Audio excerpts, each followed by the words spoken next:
Hey adventurers, do you want to learn how to catch the first sunrise of North America, explore colorful and historic locations, soak in spectacular seaside scenery, and take part in a secret ceremony all in 48 hours? In this worldwide geocaching tour guide episode, we'll use geocaching and our pro tips to take you for 2 amazing days around St. John's, Newfoundland, and discover why this is truly one of North America's brightest shining hidden gems.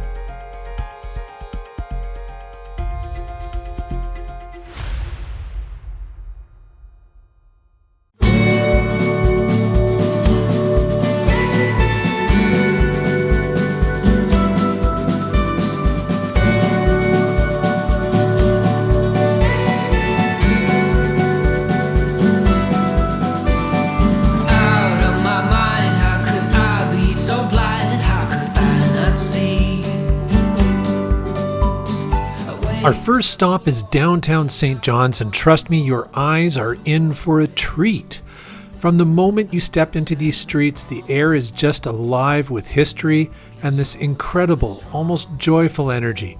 We're talking about the famous Jelly Bean Row, a Canadian kaleidoscope of color that literally makes your heart happy. Every house here tells a story with its vibrant hues, and geocaching led us down some incredible little alleys we might have otherwise missed. The smell of the salty sea mixes with hints of incredible local food wafting from the cafes, and you can almost feel the centuries of history under your feet on these old streets.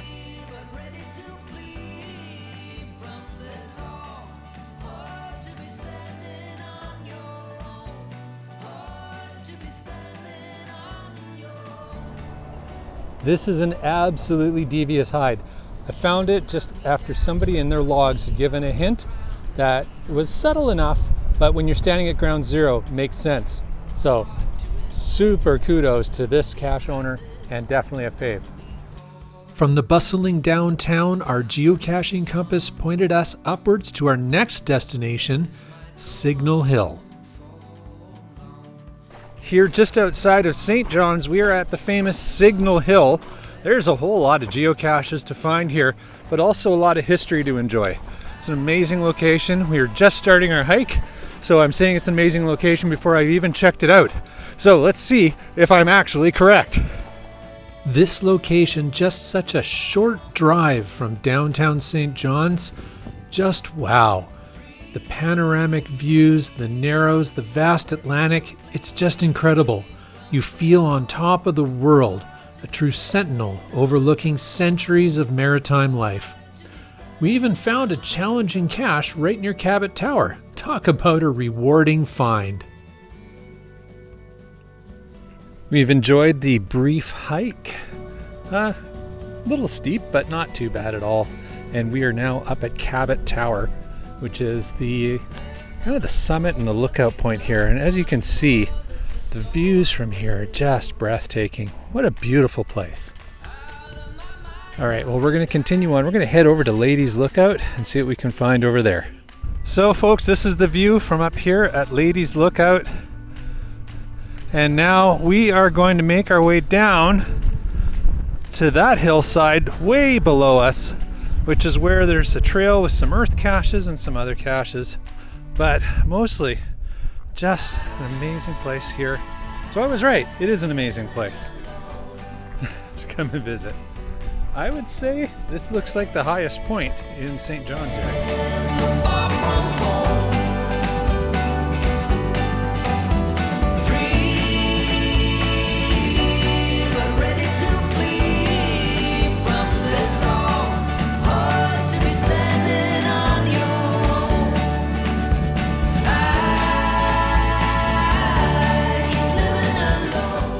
So part of the fun of exploring Canada's national park system is that in every national park you can find these iconic red Adirondack chairs to almost always take in an unbelievable view.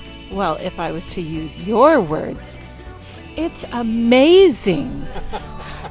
Anyways, just look at it. I'd almost want to go for a dip, but I think it's still a little bit too cool and it's a long ways down. Well, another traditional cache found, but more importantly, my goodness, the views. The views from up here, just breathtaking. Newfoundland, oh, we're already in love. I'm out of breath. You whisper gently to the silent trees. It says to throw a rock into the pit and then wait to see how long it takes for it to hit the water.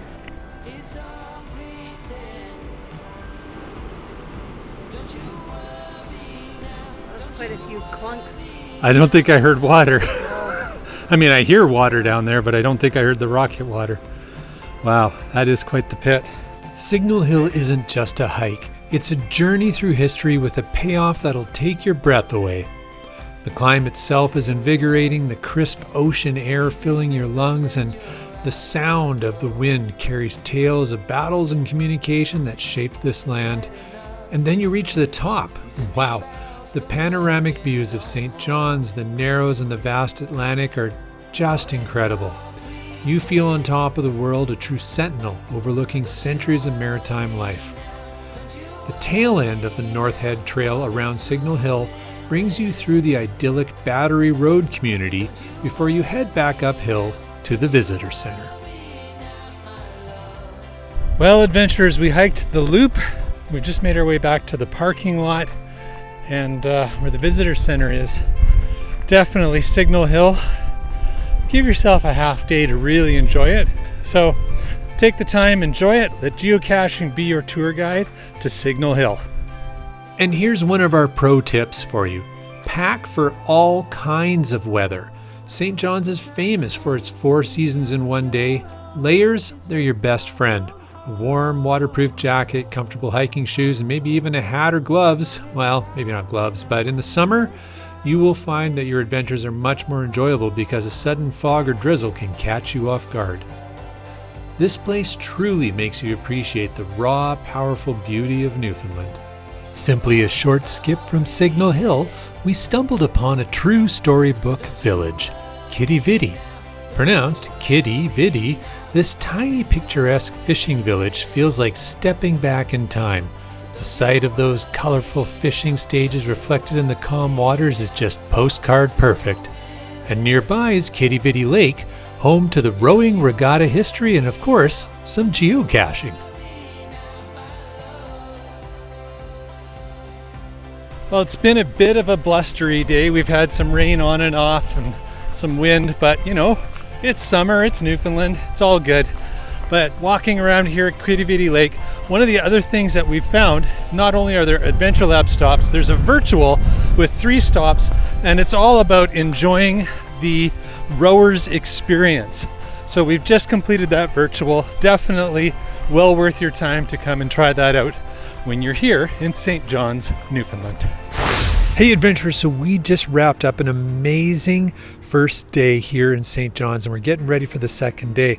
But as we wrap things up and get ready for calling it a night, it occurs to me that there's possibly a bit of a problem for our plans for the second day. And so this is the opportunity to share our second pro tip for visiting the St. John's area and getting the most out of 48 hours here. And that is to book ahead for the things you really want to do. And in particular, you need to plan ahead around the 2 main things we're doing tomorrow. The first thing is we are going to catch the first sunrise in North America tomorrow morning, and we got to get up stupid early to get out there. So you got to plan ahead and know what time is the sunrise going to be so you can get there on time. So that's the first tip. And the second tip is we are going to go and get sworn in as Newfoundlanders in the secret ceremony, and you have to book ahead for that. So a couple of really good pro tips we want to share. We kind of left some of that planning at the last minute, so hopefully we're going to be able to pull this off, and if not, we'll adjust. But we're going to call it a night, and tomorrow is going to be right around the corner here. Let's see what the second 24 hours in St. John's turns out like for us. The next morning we were on the road an hour before sunrise. to get our way to Cape Spear, which is the easternmost point of Canada and North America. It would give us the opportunity to catch the first sunrise, the first time in the morning the sun touches North America.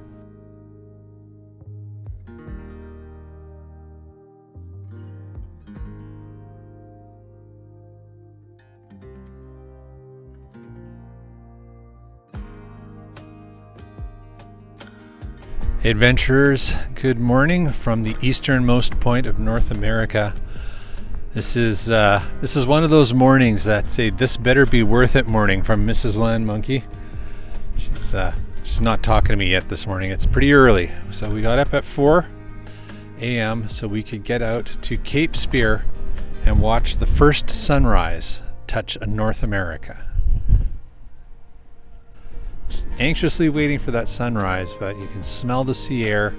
We're watching some whales off in the distance, and it looks like there's a ship coming in, and the sky is just slowly lighting up. And another day has begun, another day of geocaching adventures.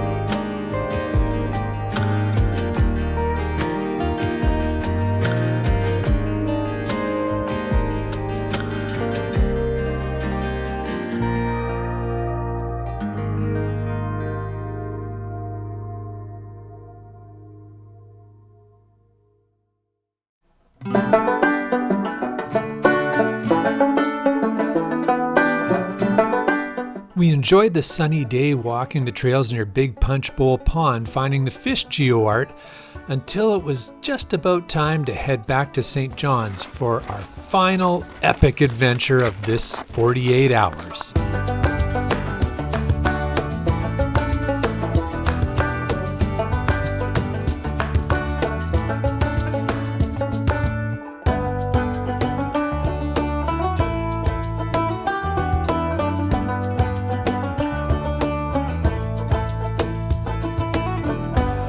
All right, guys, well, we really hope this would work out, and we managed to pull it off. We are about to enjoy an epic adventure at Christian's Pub in downtown St. John's.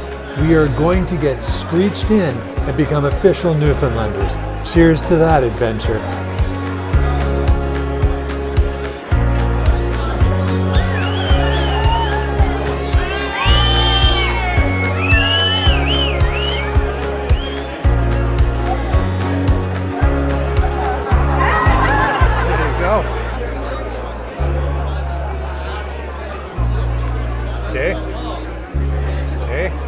Keeping it simple, one letter.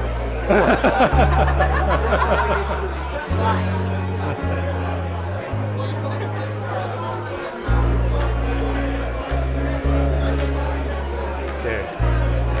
Mwah.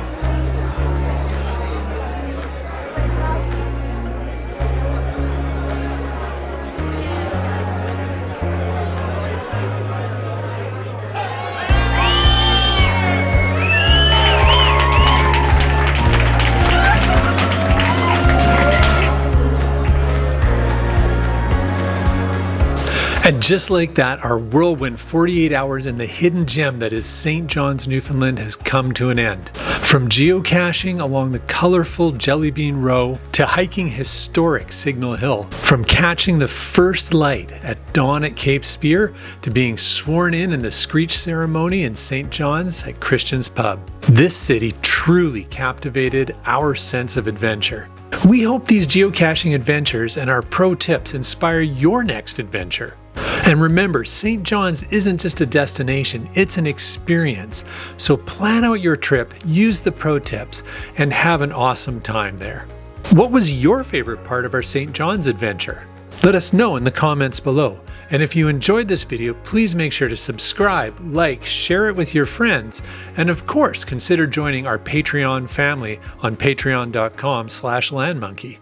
And don't miss our next LANMonkey Geocaching Worldwide Tour Guide episode. Until next time, remember to cache safely, cache often, and always let geocaching be your tour guide.